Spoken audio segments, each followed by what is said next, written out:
नमस्कार साथियों। आज हम जानेंगे अलंकार। परिभाषा: काव्य की सुंदरता बढ़ाने वाले वर्ण, शब्द या अर्थ को अलंकार कहते हैं। जिस प्रकार मनुष्य अपनी सुंदरता बढ़ाने के लिए विभिन्न आभूषणों का प्रयोग करते हैं, उसी तरह काव्य की सुंदरता बढ़ाने के लिए अलंकार का उपयोग किया जाता है। अलम अर्थात आभूषण, कर अर्थात सुसज्जित करने वाला। अतः काव्य को शब्दों व दूसरे तत्वों की मदद से सुसज्जित करने वाला ही अलंकार कहलाता है। अलंकार के भेद: अलंकार के मुख्यतः दो भेद हैं, शब्द अलंकार, अर्थ अलंकार। शब्द अलंकार के भेद: अनुप्रास अलंकार, यमक अलंकार, श्लेष अलंकार। अब हम जानते हैं शब्द अलंकार। जो अलंकार शब्दों के माध्यम से काव्य को अलंकृत करते हैं वे शब्द अलंकार कहलाते हैं। यानी किसी काव्य में कोई विशेष शब्द रखने से सौंदर्य आए और कोई पर्यायवाची शब्द रखने से लुप्त हो जाए तो वह शब्द अलंकार कहलाता है। इसमें जानेंगे हम अनुप्रास अलंकार। जब किसी काव्य को सुंदर बनाने के लिए किसी वर्ण की बार बार आवृत्ति हो तो वह अनुप्रास अलंकार कहलाता है। किसी विशेष वर्ण की आवृत्ति से वाक्य सुनने में सुंदर लगता है, जैसे चार चंद्र की चंचल किरणें खेल रही हैं जलथल में, तरन तनुजा तट तमाल तरवर बहुछाए। ऊपर दिए गए उदाहरण में चा और ता वर्ण की आवृत्ति हो रही है और आवृत्ति होने से वाक्य का सौंदर्य बढ़ रहा है। आगे हम देखते हैं कुछ अन्य उदाहरण। मुदित महीपत मंदिर आई, इसमें माँ वर्ण की आवृत्ति हो रही है। अगला उदाहरण है हमारा कल कानन कुंडल मोर पखा उर्पा बनमाल विराजत हैं, इसमें का वर्ण की आवृत्ति हो रही है। अगला उदाहरण है हमारा कालिंदी कुल कदम्ब की डारन, इसमें का वर्ण की आवृत्ति है। अगला है कायर क्रूर कपूत कुचली यूं ही मर जाते हैं, इसमें भी का वर्ण की आवृत्ति है। अगला है कंकड़ किंकिड़ नूपर धुन सुन, इसमें का वर्ण की आवृत्ति है। अगला है कानन कठिन भयंकर भारी घोर घाम बारी ब्यारी, इसमें का वर्ण की आवृत्ति है। अगला है हमारा यमक अलंकार। जिस प्रकार अनुप्रास अलंकार में किसी एक वर्ण की आवृत्ति होती है, उसी प्रकार यमक अलंकार में किसी काव्य का सौंदर्य बढ़ाने के लिए एक शब्द की बार बार आवृत्ति होती है। दो बार प्रयोग किए गए शब्द का अर्थ अलग हो सकता है, जैसे काली घटा का घमंड घटा। यहाँ घटा शब्द की आवृत्ति भिन्न भिन्न अर्थ में हुई है। पहले घटा शब्द वर्षा काल में उड़ने वाली मेघमाला के अर्थ में प्रयुक्त हुआ है और दूसरी बार घटा का अर्थ है कम होना। कुछ अन्य उदाहरण देखते हैं। कनक कनकते शोगुनी मादकता अधिकाय या खाए बोरातन या पाए बोराय। प्रथम कनक का अर्थ सोना और दूसरे कनक का अर्थ धतूरा है। अगला है माला फेरत जग गया फिरा न मन का फेर, कर का मन का डार दे मन का फेर। पहली बार मनका का आशय माला के मोती से है और दूसरी बार मनका से आशय मन की भावनाओं से है। आगे हम देखते हैं। अगला उदाहरण है कहें कवि बैनी बैनी ब्याल की चुराई लेनी। पहली बार बैनी शब्द कवि की तरफ संकेत कर रहा है, दूसरी बार बैनी शब्द चोटी के बारे में बता रहा है। अगला है तीन बेर खाती थी वे तीन बेर खाती हैं। पहली बार तीन बेर दिन में तीन बार खाने की तरफ संकेत कर रहा है तथा दूसरी बार तीन बेर का मतलब है तीन फल। अगला है उदाहरण ऊंचे घोर मंदिर के अंदर रहनवारी ऊंचे घोर मंदिर के अंदर रहती हैं। पहली बार मंदिर का अर्थ है महल और दूसरी बार मंदिर का अर्थ है गुफाएं। और अगला उदाहरण है हमारा किसी सोच में हो विभोर सांसें कुछ ठंडी खींची फिर झट गुल कर दिया दिया को दोनों आंखें मींची। पहली बार ये शब्द हमें दिए को बुझा देने की क्रिया का बोध करा रहा है, दूसरी बार यह शब्द दिया संज्ञा का बोध करा रहा है। अगला उदाहरण है माला फेरत जुग भया फिरा न मन का फेर, कर का मन का डार दे मन का फेर। पहली बार यह शब्द हमें हमारे मन के बारे में बता रहा है, दूसरी बार इस शब्द की आवृत्ति से हमें माला के दाने का मोती का बोध हो रहा है। अन्य उदाहरण देखते हम केकी रब कि नूह पर धुन सुन, जगती जगदी की मूक प्यास। अगला है बर जीते सर मैन के, ऐसे देखे मैना, हरनी के नैनन ते हर के नी के ये नैन। हरनी के नैना अनुते हरनी के ये नैन। तो पर बारू उर्वशी, सुन राध के सुजान, तू मोहन के उर्वशी, हुई उर्वशी समान। अगला है जेते तुम तारे, तेते नभ में न तारे हैं। अगला उदाहरण है हमारा भर गया जी हनीफ जी जी भक जी जी कर, थक गए दिल के चाक सी सी कर। अगला उदाहरण है हमारा यूं जिए जिस तरह उगे सब्ज, रेग जारों में उस पी पी कर। अगला हमारा अलंकार है श्लेष अलंकार।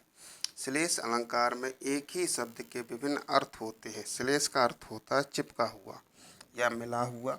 जब एक ही शब्द से हमें विभिन्न अर्थ मिलते हों तो उस समय श्लेष अलंकार होता है। यानी जब किसी शब्द का प्रयोग एक बार ही किया जाता है लेकिन उससे अर्थ कई निकलते हैं तो श्लेष अलंकार कहलाता है। जैसे रहमन पानी राखिए, बिन पानी सब सून, पानी गए न उबरे, मोती मानस चून। इस दोहे में रहीम ने पानी को तीन अर्थों में प्रयोग किया है। पानी का पहला अर्थ मनुष्य के संदर्भ में जब उसका मतलब विनम्रता से है। पानी का दूसरा अर्थ आभा तेज या चमक से है, जिसके बिना मोती का कोई मूल्य नहीं है।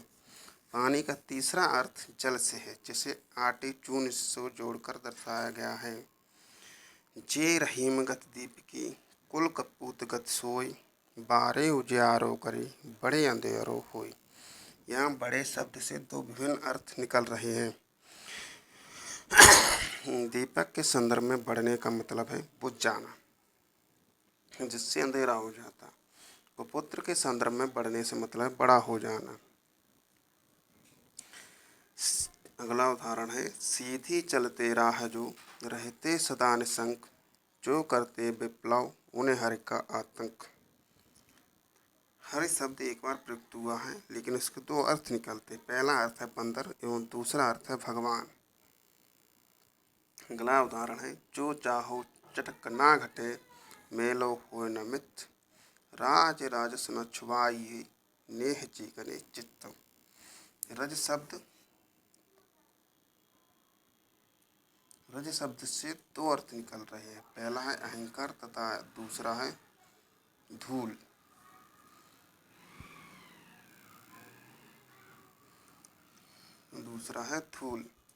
अगला है जो घनीभूत पीड़ा थी, मस्तक में स्मृति छाई, दुर्दिन में आंसू बनकर आज बरसने आई।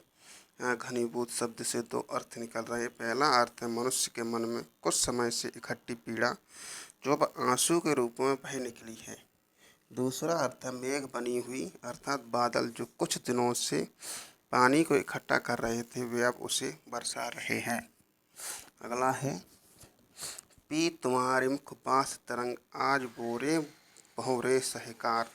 यहाँ भौरे शब्द से दो अर्थ निकल रहे। पहला अर्थ भौरे के लिए मस्त होना प्रतीत हुआ है। दूसरा अर्थ आम के प्रसंग में प्रतीत हुआ। यहाँ आम के मंजरी निकलना बताया गया है। अगला है रावण सर सर सरोज बनचारी, चल रघुबीर सिलीमुख धारी। सिलीमुख शब्द के दो अर्थ निकल रहे। एक शब्द का पहला अर्थ बाण से और दूसरा अर्थ भ्रमर से है।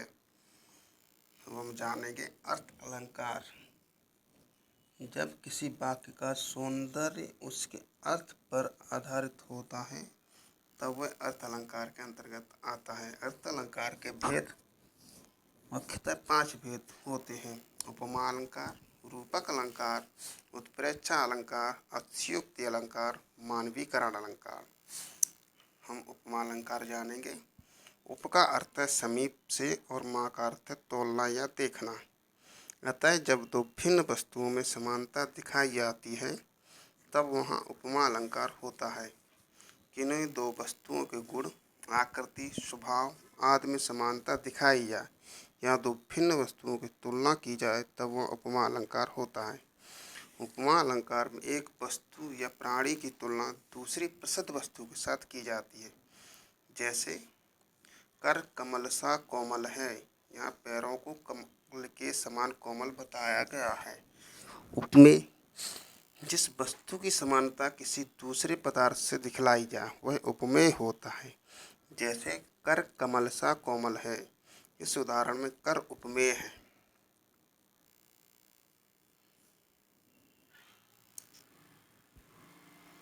उपमान उपमेय को जिसके समान बताया जाए उसे उपमान कहते हैं। उक्त उदाहरण में कमल उपमान है। कर माने हाथ।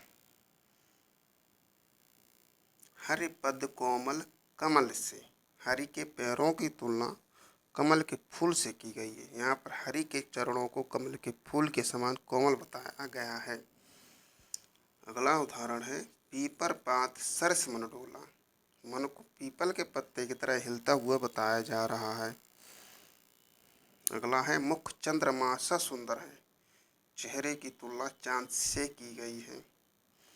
अगला है नील गगन सा शांत हृदय था, यहाँ हृदय की नील गगन से तुलना की गई है। अर्थात उपमा अलंकार में सा सी सरस शब्द आते हैं तो वहाँ उपमा अलंकार होगा। आगे जानेंगे हम रूपक अलंकार। जब उपमान और उपमेय में अभिन्नता या अभेद दिखाया जाए तब यह रूपक अलंकार कहलाता है। जब गुण की अत्यंत समानता के कारण उपमेय को ही उपमान बता दिया जाए, यानी उपमेय और उपमान में अभिन्नता दर्शाई जाए, तब वह रूपक अलंकार कहलाता है। रूपक अलंकार अर्थ अलंकारों में से एक है। जैसे मैया में तो चंद्र खिलौना ले हूँ, चंद्रमा एवं खिलौने में समानता न दिखाकर चांद को ही खिलौना बोल दिया गया है। अगला है चरण कमल बंदौ हरराई, चरणों को कमल के समान न दिखाकर चरणों को ही कमल बोल दिया गया है। बन सारदी चंद्रिका चादर ओढ़े, चांद की रोशनी को चादर के समान न बताकर चादर ही बता दिया गया है। पायो जी मैंने राम रतन धन पायो, यहाँ राम रतन को ही धन बता दिया गया है। गोपी पद पंकज पावन की रज जामे सिर भीजे, पैरों को ही कमल बता दिया गया है। पद पंकज बीती विभावरी जागरी, अंबर पनघट में डुबो रही तारा घट उषा नागरी।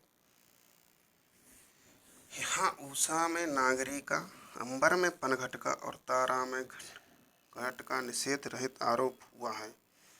प्रभात यौवन है बच्च सर में कमल भी विकसित हुआ है कैसा, यह यौवन में प्रभात का पक्ष में सर का निषेध रहित आरोप हुआ है। अगला है उदित उदयगिर मंच पर रघुवर बाल पतंग, विकसे संत सरोज सब हर्षे लोचन भृंग। उदयगिरी पर मंच का, रघुवर पर बाल पतंग यानी सूर्य का, संतों पर सरोज का एवं लोचनों पर भृंग भौरों का अभेद आरोप है। समान बताया जा रहा है। सस मुख पर घूंघट डाले, अंचल में दीप छपे, मुख उपमेय पर सस यानी चंद्रमा उपमान का आरोप कि मुख पर चंद्रमा का घूंघट है, मुख पर घूंघट डाले।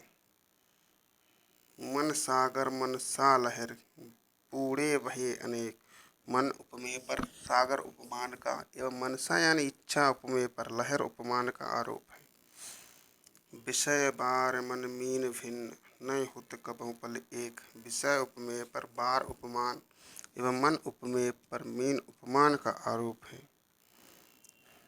अन्य उदाहरण अपलक नभ नील नयन विशाल, खुले आकाश उपमेय पर अपलक नयन उपमान का आरोप है।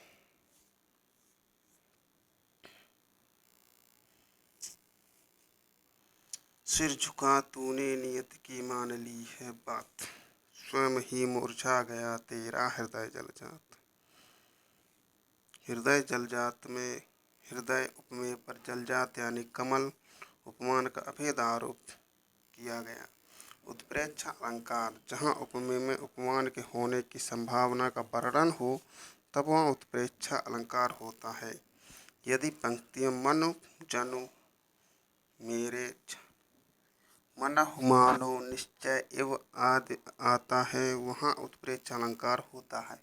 जब समानता होने के कारण उपमेय में उपमान के होने की कल्पना की जाए या संभावना हो तब वहाँ उत्प्रेक्षा अलंकार होता है। यदि पंक्ति मनु जनु जानौ जानो मानव मानव निश्चय एवं ज्यों आदि आता है, वहाँ उत्प्रेक्षा अलंकार होता है। जैसे मुख मानो चंद्रमा है, मुख के चंद्रमा होने की संभावना का वर्णन हो रहा है। ले चला साथ में तुझे कनक, ज्यों भिक्षुक लेकर स्वर्ण। कनक का अर्थ धतूरा है। कभी कहता है कि वह धतूरे को ऐसे ले चला मानो कोई बिच्छू सोना ले जा रहा हो। काव्यांश में ज्यों शब्द का इस्तेमाल हो रहा एवं कनक उपमेय में स्वर्ण उपमान के होने की कल्पना हो रही है। सिर फट गया उसका वहीं मानो अरुण रंग का घड़ा हो। सिर की लाल रंग का घड़ा होने की कल्पना की जा रही है। यहाँ सिर उपमेय है एवं लाल रंग का घड़ा उपमान है। उपमेय में उपमान के होने की कल्पना की जा रही। नेत्र मानो कमल है, नेत्र उपमेय की कमल उपमान होने की कल्पना की जा रही। मानव शब्द का प्रयोग कल्पना करने के लिए किया गया है। सोहत ओढ़े पीत पट श्याम सलोने गात, मनहु नीलमन शैल पर आतप पर प्रभात। श्री कृष्ण के सुंदर श्याम शरीर में नीलमणि पर्वत की ओर शरीर पर शोभायमान पीताम्बर में प्रभात की धूप की मनोरम संभावना की गई है। मनोह शब्द का प्रयोग संभावना दर्शाने के लिए किया गया है। सखी सोहत गोपाल के उर गुंजन की माल, बाहर सोहत मन पिए दावा नल की ज्वाल। गूंज की माला उपमेय में दावा की ज्वाल उपमान की संभावना होने से उत्प्रेक्षा अलंकार है। मनु शब्द का प्रयोग संभावना दर्शाने के लिए किया गया है, अतः ये उत्प्रेक्षा आएगा। बहुत काली सिल जरा से लाल केसर से कि जैसे धुल गई हो। बहुत काले पत्थर की जरा से लाल केसर से धुलने की कल्पना की गई है। उस वक्त मारे क्रोध के तनु कांपने उनका लगा, मानो हवा के जोर से सोता हुआ सागर जगा। अर्जुन के क्रोध से कांपते हुए शरीर उपमेय की कल्पना हवा के जोर से जागते सागर उपमान की गई है। कहती हुई यों उत्तरा के नेत्र जल से भर गए, हिम के कणों से पूर्ण मानो हो गए पंकज नए। उत्तरा के अश्रुपूर्ण नेत्रों उपमेय में ओस जलकण युक्त पंकज उपमान की संभावना प्रकट की गई है। वाक्य में मानो वाचक शब्द प्रयोग हुआ है। मानो माई घन घन अंतर दामिनी, घन दामिनी दामिनी घन अंतर, शोभित हर ब्रज भामिनी। गोरी गोपियाँ और श्याम वर्ण कृष्ण मंडलाकार नाचते हुए ऐसे लगते हैं मानो बादल और बिजली साथ साथ शोभायमान हो। यहाँ गोपियाँ उपमेय में बिजली उपमान की एवं कृष्ण उपमेय में बादल उपमान की कल्पना की गई है। नील परधान बीच सुकुमार, खुल रहा मृदुल अध खुला अंग, खिला हो ज्यों बिजली का फूल मेघवन बीच गुलाबी रंग। नीले कपड़े में राजकुमारी का वर्णन किया गया है। कहा गया कि नीले प्रधान में राजकुमारी ऐसी लग रही है जैसे कि बिजली का फूल खिल गया हो गुलाबी रंग के बीच में। कहती हुई यो उत्तरा के नेत्र जल से भर गए, हिम कणों के पूर्ण मानो हो गए पंकज नए। जब उत्तरा आंसू आते हैं तो ऐसा कहा जाता है कि जैसे कमल नए हो गए हों, नैनों में कमल के होने की कल्पना की गई है। जान पड़ता है नेत्र देख बड़े बड़े, हीरों में गोल नीलम है जड़े। यहाँ बड़े बड़े नेत्र उपमेय में नीलम उपमान की कल्पना की जा रही है। अन्य उदाहरण देखते हैं। पाहुन ज्यों आए हो गाँव में शहर के, मेघ आए बड़े बन ठन के समर के। मुख बाल रब समलाल होकर ज्वाला सा बोधित हुआ। गला अलंकार है अतिशयोक्ति अलंकार। जब किसी बात का वर्णन बहुत बड़ा चढ़ाकर किया जाए तब वह अतिशयोक्त अलंकार होता है। जब किसी वस्तु व्यक्ति आदि का वर्णन बहुत बड़ा चढ़ाकर किया जाए तब वह अतिशयोक्त अलंकार होता है।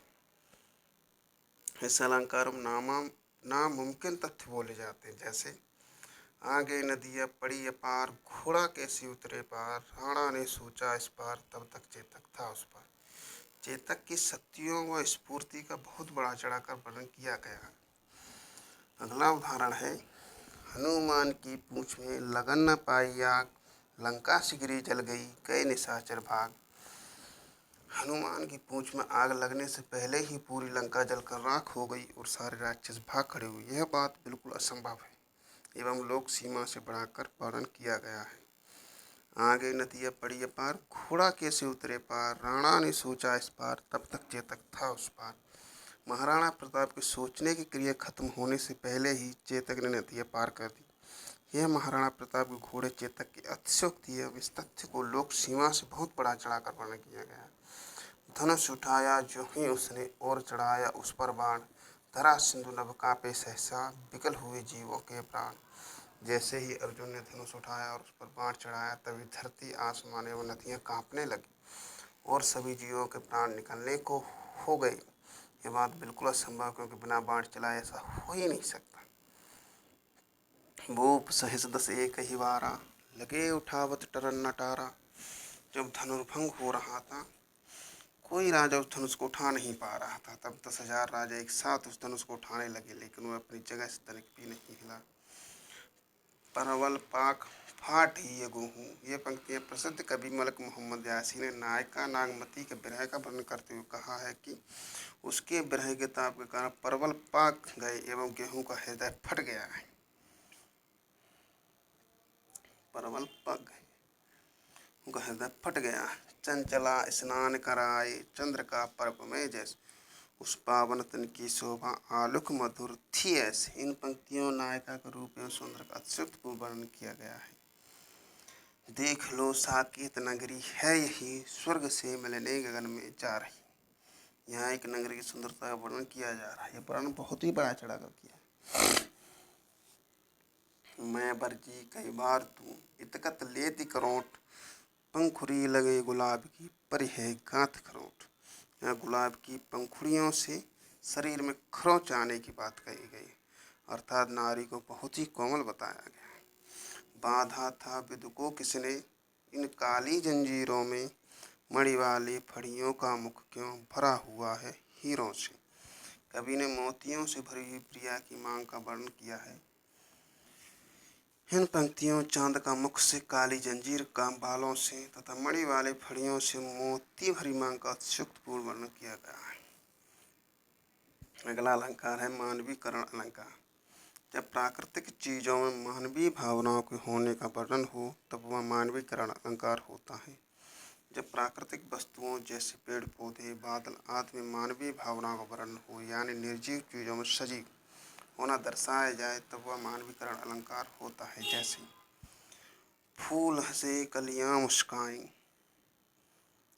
अर्थात फूल हंस रहे हैं और कलियां मुस्कुरा रही हैं। जैसा कि हम जानते हैं कि हंसने मुस्कुराने की क्रिया केवल मनुष्य कर सकता, प्राकृतिक चीज़ें नहीं। मेघ आए बड़े बन ठनके समर की, बादल बड़े सजकर आए, लेकिन ये सब क्रिया तो मनुष्य की होती, ना कि बादलों की। ये असलियत में संभव नहीं। एवं हम यह भी जानते हैं कि जब सजीव भावनाओं का वर्णन चीज़ों में किया जाता है, तब ये मानवीकरण अलंकार होता है। मेघमय आसमान से उतर रही है संध्या सुंदरी परी से, धीरे धीरे धीरे धीरे। संध्या सुंदर परी की तरह धीरे धीरे आसमान से नीचे उतर रही है। इस वाक्य में संध्या की तुलना सुंदर परी से की। उषा सुनहरे तीर बरसाती, जय लक्ष्मी सी उदित हुई। उषा यानी भोर को सुनहरे तीर बरसाती हुई नायिका के रूप में दिखाया जा रहा है। कलियां दरवाजे खोल खोल जब झुरमुट में मुस्काती हैं, कलियों को दरवाजे खोल खोल कर झुरमुट में मुस्काते हुए वर्णित किया गया है। जगी वनस्पतियाँ अलसाई, मुख धोती शीतल जल से। वनस्पतियाँ जागी फिर अलसाई, और शीतल यानी ठंडे जल से उन्होंने मोहित हुआ। सागर के उर पर नाच नाच करती हैं लहरें मधुर गान। लहरों का नाचता हुआ व गाता हुआ वर्णित किया गया है। वीडियो पसंद आए तो चैनल को लाइक सब्सक्राइब और शेयर करें। धन्यवाद।